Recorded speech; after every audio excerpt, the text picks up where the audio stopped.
I think when it comes to combat sports and a lot of sports, a lot of athletes have the mindset of overtraining is good. They all think overtraining is something that is actually a good thing and that you're training hard as ever and you're David Goggins and you have the most amazing mindset of all time. When I think in reality, that's just not true. It's not true at all. You're going to end up burning yourself out and overworking more than you have to. You have to remember that the difference between you and David Goggins is that you're an athlete, and I understand he's an athlete too, but his sport is literally overtraining. He's like in the military, he's an ultra runner, and he does all kinds of hard activities, and that's kind of like his sport.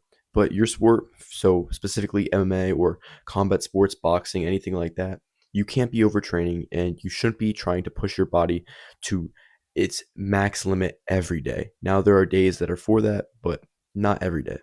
For a long time, I myself was overtraining.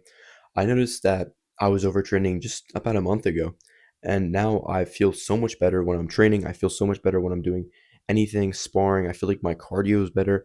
I feel like I'm able to just push harder on the days that are I need to push harder on, and I'm not burned out all the time. For a few months there, I was actually waking up every day feeling tired. I had headaches, I had really bad just body aches, and I didn't know why. I was like, "Oh, I'm getting 8 plus hours of sleep. I'm sleeping well, I'm eating well, I'm training good, I'm training smart. I'm young. I shouldn't be getting these body aches. I shouldn't be feeling like this." But well, overtraining was the reason. I feel like all of us have a natural threshold or tolerance, but to at some point we meet our threshold and we burn out. And again, about a month ago, I feel like I reached this point. I was completely burnt out, and my cardio and everything, just my lifts and everything went down the drain because I was overtraining. And as you can see in the clips before this is just some basic training that I do. I really love combat sports. I train at my gym, but obviously in these clips, they're not at my MMA gym, they're just at home.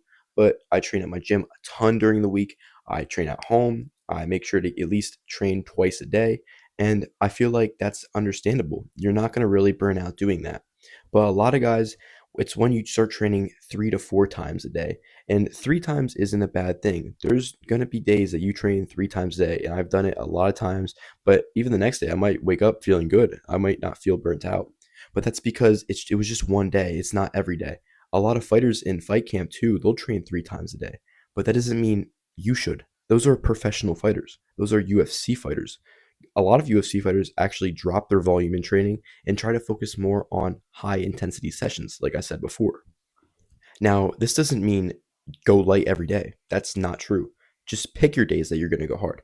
You know you're going to spar very hard one day. Not hard, but you know you're going to spar one day. Usually sparring is pretty taxing. It's taxing on your central nervous system. Well, then reserve that day. You know you're going to lift pretty heavy that day. You're going to work on some power lifts, and then maybe afterward you're going to do some sprints. Good. That means you should schedule that in. That doesn't mean do power lifts every day. That doesn't mean spar every day because it's just simply not healthy for your body. So, what was one of the ways I solved my overtraining issue?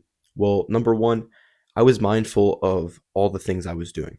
So, for a while, I would just add extra things to my workouts that didn't need to be added. Sometimes you just don't need to add that extra volume. And you may think in your mind, oh, well, this guy's beating me if I don't. Actually, if he adds the extra volume, he might burn himself out later in the week and not do well in sparring maybe later in the week or sparring that day because he's burning himself out and adding that extra volume that he doesn't need. So, what I mean by be mindful is don't add stupid shit to your workouts. Simple as that. Don't add extra stuff that you do not need in your workouts. Again, that could be maybe you just finished your strength and conditioning workout and you're like, oh, dude, I've been really loving calisthenics. I just want to add a massive calisthenics circuit to my workout. I'm guilty of this. I'm 100% guilty of this. There have been times where I'm really interested in something, but I know it's not in my period of training, but I'll still add it anyway. And that's one sure way to burn yourself out. Remember, overtraining is a lot of the time based out of greed. I always think of the story of Icarus, although it's not very similar to overtraining. I think of it because, well, he flew too high, and there's never a problem with trying to strive for something by training super hard and really putting your whole life into it. but it becomes a problem not when it becomes an obsession, but simply when you go too far and end up harming yourself. And in the story of Icarus, he flew too high and his wings melted and he ended up falling into the ocean. Number two, something that I did was it's kind of added on to mindfulness, but think like an athlete.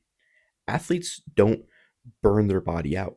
They actually build their body. They want to recover super well.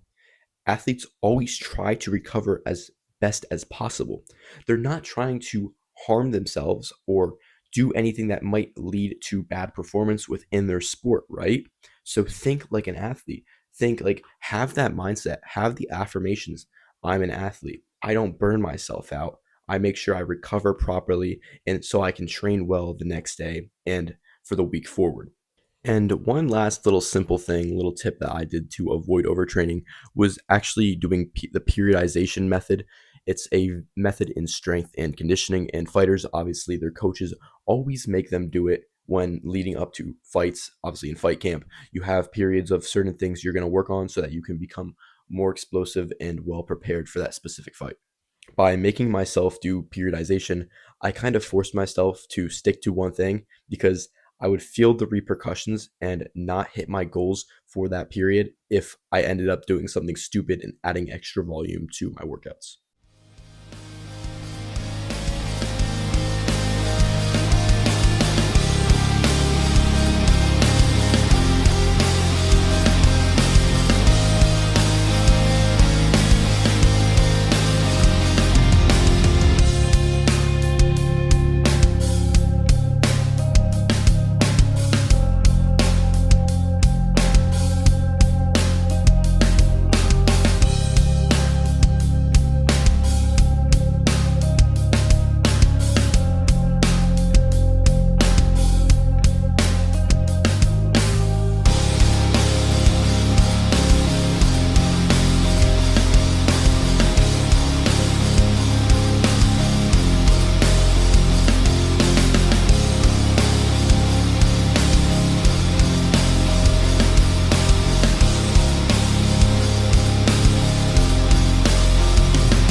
Hope you guys enjoyed some of the training clips I added here and hope you enjoyed my advice on not overtraining. It's something I struggled with for a long time and I hope I can help you guys out. Make sure to like and subscribe. God bless.